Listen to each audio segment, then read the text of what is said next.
नवा नवा छत्तीसगढ़ी गाना सुने बर हमर जेपी स्टूडियो सीजी ला लाइक शेयर सब्सक्राइब जरूर करो। ए बसंती आई काय मनमोहना जरहा गांव बाजार जाबे काया जाहू मनमोहना मोला घुमा देबे का जी। नहीं देखे आओ मोला दिखा देते का जी।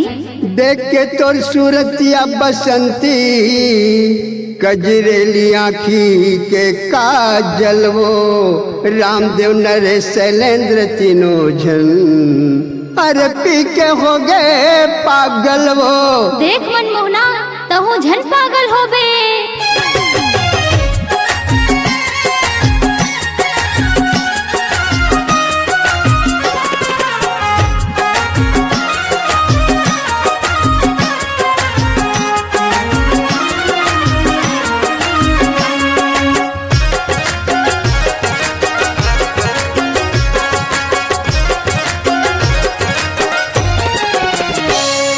राम कुमार कश्यप के होटल में आवे गरम गरम समोसा बड़ा रोजी नाच पावे।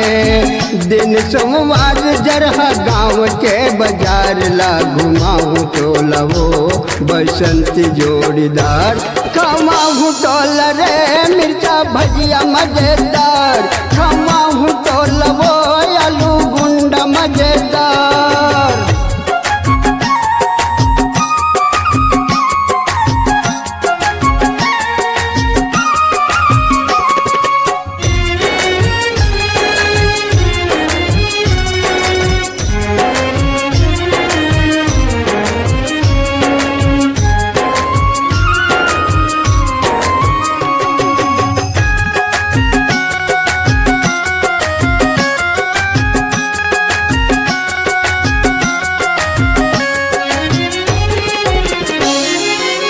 मैं जथया गुते हाँ पाछुआ बे वो बेरुक सबके होटल मामूला पाबे वो बेरुक सबके होटल मामूला पाबे वो। मन भर जलेबी खवाऊँ गरम चना जोरदार खवाऊँ तोल रे मिर्चा भजिया मजेदार खवाऊँ तोल वो आलू गुंडा मजेदार।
कबर खजे नले हो चना लाए मुर्रा वो ले दे हम उसन कांदा खाबे उता धुर्रा वो ले दे हम उसन कांदा खाबे उता धुर्रा रोल नचनी पहिरा वो नौलखिया के हाथ घुमाऊं तो लवो जरहा गाँव के बाजार खमाऊं तो रे मिर्चा भजिया मजेदार।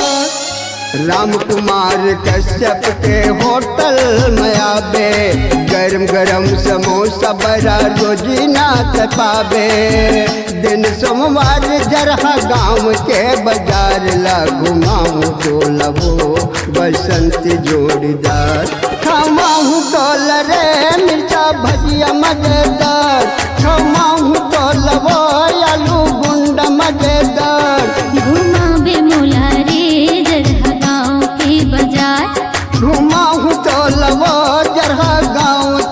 गजब